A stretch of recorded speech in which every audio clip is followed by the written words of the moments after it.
I'm a tone chaser. That thing you hear in your head that you just can't quite get. Hello, Tone Chasers. How are you? So, I interviewed Lynn Ellsworth back on May 17th, 1985, when I was in the thick of working on the original authorized biography of Edward. I was given his contact information by my friend Roger Hutchinson, who had a company called REH Publications. And at the time, I was actually doing a series of interview cassettes for him called Pro Talk. Steve Lynch, Carlos Santana, a couple others. And I had asked him for Lynn's contact, and he had it. So I called Lynn, and we spoke. And this is the first time I've listened to the interview, honestly, since I did it. It wasn't very long, 17, 18 minutes.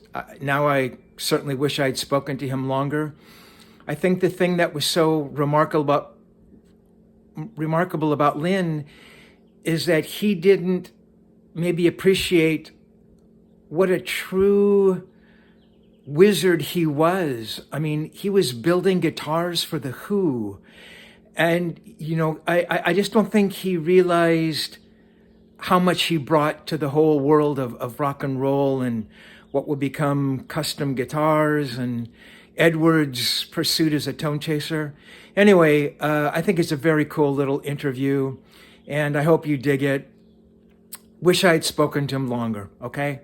So let me know what you think. We'll talk to you later. Bye. In a rather unusual way, I started making guitars for, The Who and what have you. Happened to stop into a guitar shop down in Pasadena, California. It's called Doctors or the Doctor or something. Dr. Music? Yes. Right. Dr. Music. And at that time, I had made, I guess, the first one-piece Stratocaster. You know, the neck was through the body, and it was all hand-carved and done by hand. Right. And one of the fellows there says, "Holy cow," he says, "Eddie Van Halen ought to see this." And I didn't know who Eddie Van Halen was. Uh-huh. I said, "Well, who's Edward Van Halen?" He says, "He's the hot guitar player in the world." I said, "Oh, yeah?" And he played a tape, and I go, "You're right, that guy's really something else." And the fellow had called Edward to show or have Edward come down to the shop and see this one-piece Stratocaster that I'd built. And Eddie was getting ready to leave on tour or go somewhere. So, I never pursued it. And then I was building guitars and necks for Wayne Charvel and Mighty Mite and Schecter. I was supplying all of them with their bodies and their necks. Mm-hmm. And then I guess Eddie went down to Charvel's and picked up a second boogie body, neck, and body from Wayne Charvel, who's a very good friend of mine. Right. And then Eddie came up to the Seattle area and was playing. I says, "Oh, what the heck, I'm going to go in and meet the guy. I really like his guitar playing." And got through the stagehands and what have you, and met Edward for the first time. Right. And really enjoyed watching the guy play, really liked his music, and saw what he'd done to the guitar and what have you. And not long after that, on Eddie's second tour, I met a fellow by the name of Floyd Rose. And Floyd Rose was running sound for a band called, I believe it was Five Jacks. And came up to me because he knew I owned boogie body guitars and asked me what I thought of a tremolo that wouldn't go out of tune. I said, "Hey man, if you use something like that, you can be a millionaire." He said, "No, I got one." I said, "Sure, yeah, sure." And I said, "I'd like to see it then." So the next day he brings it by, and I'll be damned, this guy didn't come up with a system that you could throw that guitar against the wall and that sucker would not go out of tune. Mm-hmm. It was crude, because it was the prototype. Right. And I said, "Man, this is outrageous." And Floyd says, "Well, how would I market something like that, because I think I've got something that's really hot." I said, "Well, just by chance," I said, "I'm seeing Edward Van Halen tomorrow." I said, "We ought to go out and show it to him." So at that time, Eddie was staying in one of the larger hotels in Seattle. I think it was Western Washington Plaza or something like that. And I had called up to see if it was okay to bring Floyd. He said, "Sure," because I told Eddie that I wanted to show him this outrageous tremolo system. And So Floyd and I went up to his suite, and Edward played it and just really, totally enjoyed it. He looks at Floyd and says, "I've got to have one of these things." And ever since then, I've just been very good friends with him. When he comes up to do his shows, I go backstage and talk with him, and I give him stuff because I really like the guy. Right. And but I think he's one of the finest guys that I've ever met, and he's without exception the best guitar player I've ever heard in my life. Yeah, He's well. so innovative, and I don't mind giving the guy stuff because I like it. Most of the people out there, I wouldn't sell some stuff, even let alone give it to them. But it's and every time that I've met him, he's been pleasant with me. The last time was the first time I allowed my kids to go to a rock concert, and my daughter's 17 years old, and we ran up and gave her a kiss and just made her day. Really? It made me feel good too, because I knew what it meant to the kids to meet Eddie Van Halen. So. But then Michael Anthony, I've got a real good rapport with. They're just a really neat group. Yes, definitely. When did Ed get that first body? Can you give me an approximate year, date, or month, or? That'd be kind of hard to do, Steve. Probably the guy that would tell you the best about that would be the fellow by the name of Wayne Charvel. Wayne Charvel. That lives in Redlands, California. And I've got his number here somewhere. If you want to call back, or I can call you back later with it. Sure, I'll give you a call back later for that. Yeah, Wayne is just a real neat guy, and he sold Charvel out to a fellow by the name of Grover Jackson. And there have been a lot of people who want to take advantage of Eddie.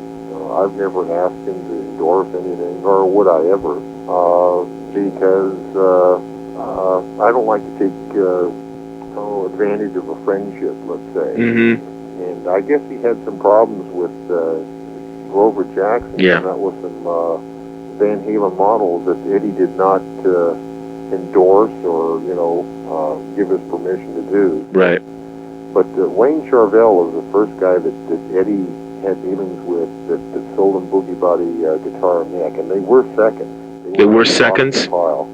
So that's how Eddie got the. And I still got to say it, even today, that is the most kicking ass guitar I've ever heard. That first one he put together. It just has a certain sound to it. It's really all together. So when you heard Ed playing this guitar from this second set, were you kind of astounded by the sounds? I couldn't believe it. I couldn't believe he was getting that sound out of that guitar, because some of the guitars we're making now are semi-hollow body Strats.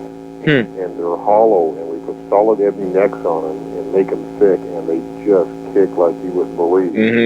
But Eddie's still getting a certain sound. I don't know if it's the PAF that he's rewinding or how he's doing it, but right. He still just gets that neat sound. And my favorite albums are his first and his second album. And I noticed a little bit of difference in sound, but not that much. Right. But I still like that original his first album was just a killer. Yeah. Just a killer. But and then I've repaired some of his necks from time to time, and I've given him some necks and sold him some necks. What kind of necks does Ed like? Well, he likes mostly the maple necks, real wide and flat in the back. And in fact, it's by a funny chance that I took and made some and carved some by hand, and they were really flat in the back, and I showed those, and that's the one that Eddie picked up down at Wayne Charvel's, and he really liked that. And not too many people really were into that feel, and since Eddie has, come into his own, that people like to emulate him so much, they like exact necks like Eddie Van Halen plays and so forth. So, some people have capitalized on that, but he likes a real wide neck, flat in the back, and Eddie surprised me, because when I first met him, I took him some of my most beautiful instruments. I mean, we're talking about stuff that's cocoa bull that has 50 or 60 coats of lacquer on it. You open up the thing, and it's just the piece of art. Didn't even want to look at it. Didn't even want, he doesn't care what it looks like. Mm-hmm. As long as that sucker kicks ass and he can play it, that's what he's happy with. Mm-hmm. And I respect that. You know, it's just not all show. You know, it's got to have to go with it as well. And he's just more into the homemade stuff. The more simplistic it is, the better Eddie likes it. Right. So those first seconds he got were all maple bodies and necks? The first body was an ash body, and the first neck was an all maple neck, yeah. You wouldn't have photos of that around, would you, unfinished or anything like that? I sure wouldn't. No. I mean, when we sent that stuff down there were seconds, I would never take a photo of it. Yeah, right. He just was going through a pile one day down at Wayne's and says, God, what do you want for this? And I think he bought the neck for $80 and the body for $50. Yeah, I think that's what he says. Yeah, and just put a monster together. You know? Yeah. Did you help Ed at all? Do you have any contact with him in terms of putting the guitar together or wiring or the painting or anything? That was all Eddie's own little baby there. All I really did, and actually in an indirect way, was just make the body and the neck, and then he bought those from Wayne. Mm-hmm. Now, you know, I would go up and talk to him, and I remember one time he broke his neck, and the first maple neck, and he had bought several necks from me at that point of period of time. Mm-hmm. And I think I took the original back and I glued it back together, and I took it back the next day when he was in concert. I really enjoyed going backstage and watching that guy warm up. I mean, he's just unbelievable. The sounds he gets out of the guitar are just... the first time I heard this guy in an album, I said, that cannot be one guy playing that guitar. Right. I mean, it just can't be. Yeah. And then when I saw him, I said, I can't believe it. This guy's a monster. I'm sorry, go ahead. No, that's fine. Yeah, that first body was routed like a regular Fender Strat body, right? With That was a three, regular Fender Strat body, yeah. and then he just put the pickup in the middle and just, or did he fill in the other two where the other two pickups were? No, he left those all exposed. Yeah. And in fact, Eddie's kind of funny. He doesn't like people copying him. And I talked with him one time, and some of the pickups that he had in there weren't even wired up. Mm-hmm. You know, but some kids look up on stage, go home and buy a bunch of pickups and try to wire them up that way and still figure out why he couldn't get the sound. Right. And I thought that was quite comical. Has Ed ever described to you what kind of sound he was looking from a guitar? Not really. Not really. That's the problem with building guitars, is you'll get one piece of wood. Let's say you take a plank of wood that's 10 feet long, and out of that piece of wood you'll get maybe 5 guitar blanks out of the exact same piece of wood. Mm-hmm. Every single one of those guitars, provided you put the same electronics and the same type neck, is going to sound a little bit different. Oh, really? Yeah, it's almost impossible sometimes to duplicate the sound. Now, I know the one that he did back at Kramer's, I guess he weighed his original guitar and found a piece of ash that was comparable in weight, and I guess got somewhat close to sound. But see, weight is still, there's so many variables, you know, the way the grains are they tight, are they loose, what type of necks they're going to be playing it with. Mm-hmm. We found the best sound that we're getting now is we're playing hollow body Telecasters with solid ebony necks on them. And they just kick like you wouldn't believe. And they sustain like a mother. But still, we're not quite getting that exact perfect Van Halen sound. You know? Right. And again, a lot of it, Steve, could be the way he wound those damn pickups. Right. Some of the old PAFs just kick ass. And those are hard to come by. What do you think of the guitars that he's playing with Kramer? Do you know much about those? I've seen them, and, you know, let me put it this way.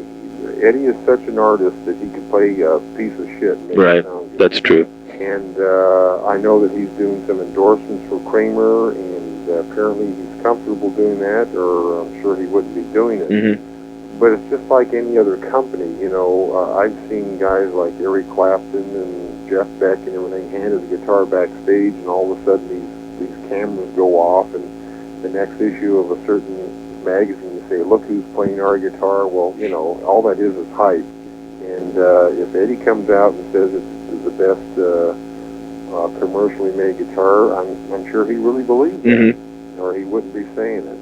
And but I've never asked Eddie for an endorsement, and I'm not to be honest with you, Steve, I'm not that big of a guitar manufacturer. In fact, I've been in the business for 7, 8 years, and we've lost money for those 7, 8 years, and I do it more or less as a hobby. Mm-hmm. And the stuff I'm building now costs anywhere from $3,000 to $5,000 a piece. It's all inlaid with ivory and has scrimshot on it. And, I mean, you know, this stuff the guy's going to want to hang up on a wall and keep it there, not really possibly take it on the road. Right.